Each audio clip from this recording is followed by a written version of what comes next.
flagship level experience of the Pro but will give you that mini size experience? Sign me up.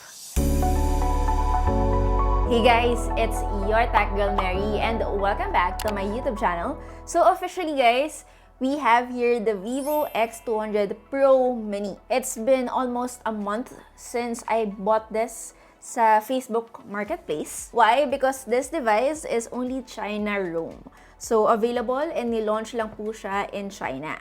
Unlike yung big brothers niya na X200 and X200 Pro na globally available. In all honesty, I really feel like this is missed opportunity.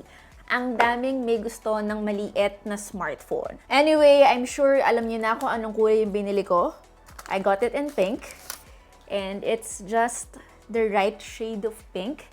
Kung titignan nyo, ayan siya. Hindi siya kasing strong ng pagka-pink nitong iPhone 16. And also not as pale as you guys saw from the Pixel 9 Pro. Anyway, aside from the phone, we also have a clear case. Ito siya. Maliit yung phone pero may kalakihan yung packaging. 90 watts power brick and yung ating USB-C to USB Type-A charging cable. Medyo sad lang for a flagship phone, this could have been a USB-C to USB-C charging cable. Anyway, we also got lastly yung ating panundot. Alam ko matatapos na yung taon and marami na rin tayong flagship phones na pinag-usapan dito sa channel ko. From Samsung Galaxy S24, Google Pixel 9, 9 Pro, iPhone 16, Oppo Find X8, Xiaomi 14, and many more. None of those devices are actually small enough. I believe guys, yung mga brands that I mentioned should really take note from Vivo. Indeed, we need a true compact flagship phone. Speaking of compact, this is only 187 grams. 10 grams lighter kung i-compare natin doon sa X200 Pro. It's small. Very easy to carry around, madaling gamitin with one hand. Obviously, has all the flagship power sinamahan pa ng IP68 plus IP69 rating. By the way, if you also want a comparison with this Vivo X200 Pro Mini, beside the iPhone 13 mini, this is how they look like. Not mini enough kung i-compare natin siya doon sa huling mini na nakita natin, but mini enough kung i-compare natin sa mga Android flagship phones. It's also all matte. Matte din yung metal frame niya, and of course, yung panel niya. Siguro the only eyesore of this is obviously the camera setup. But in fairness naman, it's quite useful because this is where my finger usually rest. And since malaki yung camera setup niya, expected na rin that on a flat surface, it will wobble a lot.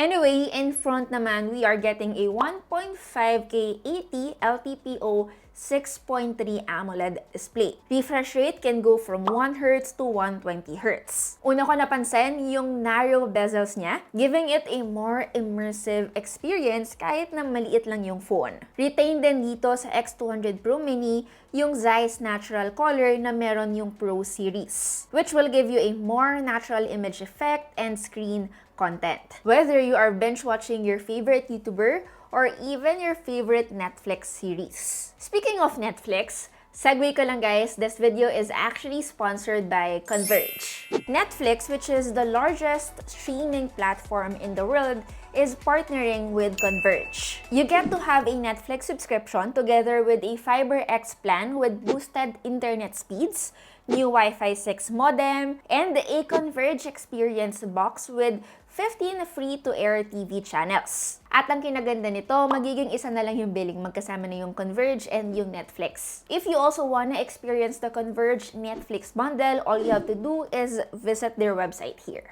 Now, going back with the Vivo X200 Pro Mini's display, after 1 month of using this device and even watching yung mga 4K HDR YouTube videos, they were indeed really pleasing on my eyes. Ni hindi ko rin kailangan itodo ng mataas yung brightness niya for me to comfortably enjoy watching. When it comes to durability, wala silang mention when it comes to Corning Gorilla Glass, but they did mention that they use the shot sensation glass on both sides. Hindi masyadong bago to dahil ginamit na rin nila to sa Vivo X100 Pro. This I have yet to try kung talagang scratch resistant siya and kaya niyang i-avoid yung mga minor scratches dahil meron siyang built-in screen protector.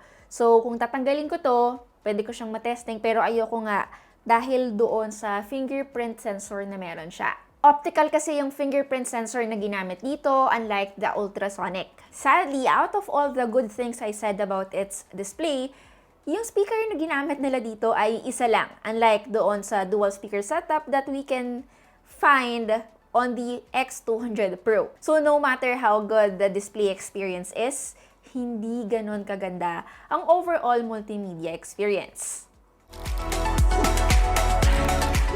Anyway, usapang cameras na tayo. Bago ko sabihin sa inyo yung hardware specs niya, I would like to point out, medyo irritated ako sa camera setup niya. Okay, so if we were to do a comparison, this is how the camera setup of the Oppo Find X8 looks like.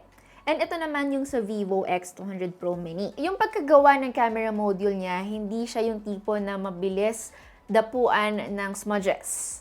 Unlike with the Vivo X200 Pro Mini, yung camera module niya, yung ganito, sensitive talaga yan sa smudges. And this is based on my 1-month experience. Punas talaga ako ng punas. Not like I'm nitpicking, pero it's worth pointing out. Sabi ng Vivo, meron siyang pro-level imaging despite it being a mini. Actually guys, baka lang malito kayo, yung camera hardware specs niya ay iba po kung i-compare natin sa Vivo X200 Pro. Hindi porket may Pro siya sa pangalan niya ay ganun na din yung camera specs. Let's start dun sa main camera, which is a 50 megapixel Sony LYT-818 sensor. In fairness naman, this really captures all the natural colors without oversaturating them. At the same time, maganda rin yung output ng portrait shots niya. If I were to describe it, it's really near perfect.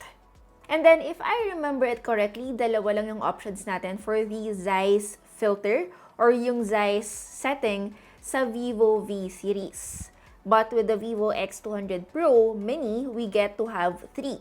Meron tayong vivid, textured, and natural. And take note, with this option guys, hindi lang siya sa 1X available, but as well as with all of its focal length. Next, we are getting a 50 megapixel periscope sensor with 3x optical zoom. Ito na yung pinagkaiba niya doon sa Vivo X200 Pro na mayroong 200 megapixels telephoto lens. But it doesn't mean it's not good. It's one of the best I've seen on a flagship phone. And take note guys, hindi pa natin hawak dito yung Vivo X200 Pro na mayroong 200 megapixels. What more if yun ang gamit natin? This telephoto lens also supports a telephoto macro, allowing us guys to shoot close-up photos. Again, ito yung sinasabi ko sa inyo doon sa previous Oppo video ko, that it could have been better kung yung macro natin is utilizing the telephoto instead of the ultra-wide. Now, yung pangatlong camera natin is a 50 megapixels ultra-wide lens. Sa colors, wala akong masyadong reklamo. Hindi talaga siya gaanong nagbago from main to ultra-wide. My only worry or issue is probably how it's not wide enough. Lastly, of course, a 32 megapixel selfie shooter. Again, guys, it's also really good. This camera did not let me down, no matter if I'm shooting with portrait or yung regular mode. Ang hindi ko lang nagustuhan, guys, unlike yung Oppo Find X8 that we previously reviewed, wala siyang wide and ultra-wide version. Now, one thing this phone has that other brands didn't bother putting is yung kanyang humanistic camera feature. This lets you shoot street photography so much better. So all you have to do guys is sa camera UI niya, meron tayong arrow sa pinakailalim. I-swipe up nyo lang to and then you get to access this option already. When you tap the Zeiss logo, you get to choose between vivid, natural, textured, and yung bagong black and white. I have to say this is my favorite. Ang gandang mag-take ng photos using the black and white. Iba to guys na option compared dun sa filter lang or effect na meron siya dun sa regular mode. If you want a more pro camera user interface, this is probably the best setting that you can use. At the same time, if you are a beginner photographer, this will also help you to level up at least your knowledge in terms of photography. Obviously, instead of using yung mga regular 1x, 3x, you get to use yung mga focal length na ginagamit sa professional cameras from 24mm to 100mm. Now, in terms of video, It can also shoot 4K at 60 FPS, pwede ring in HDR. They are really good, but again, I have to say, when it comes to uploading it in social media, iba na yung quality niya. It's something you might wanna take note if you love uploading videos, again, via Facebook or Instagram stories. But if that's not something you do, you just love taking videos, landscape, editing them, uploading it on YouTube, walang magiging problema.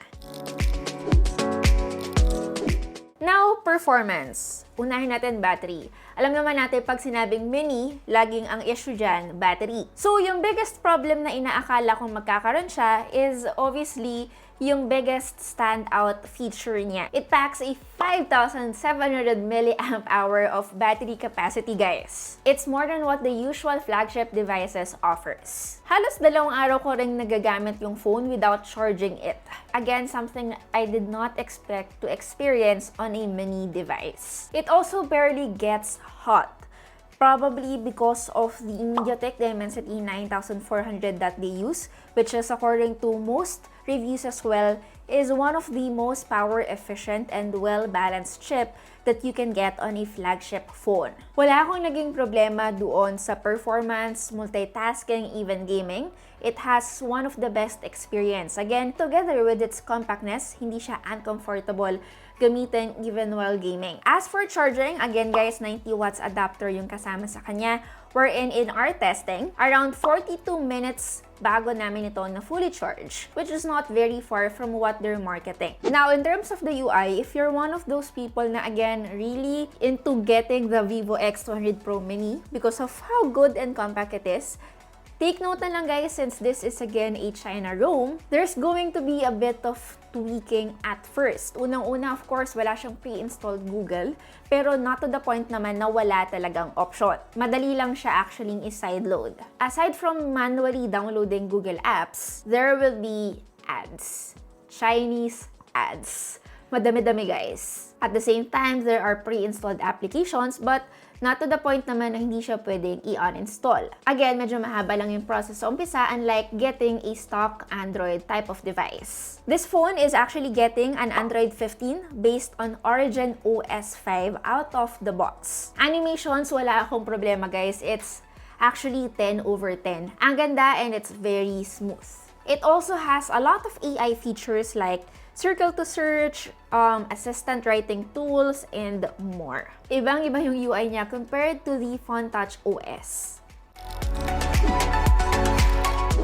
Alam nyo, if I were to give you guys my final verdict, this device really did win me over. It's near perfect and bihira tayong makakita ng almost perfect phone sa isang flagship phone and even on a China ROM device. If only the Samsung Galaxy S24 that they launched earlier this year also has the Pro features, ang ganda rin sana nun. Again, there's not much to nitpick.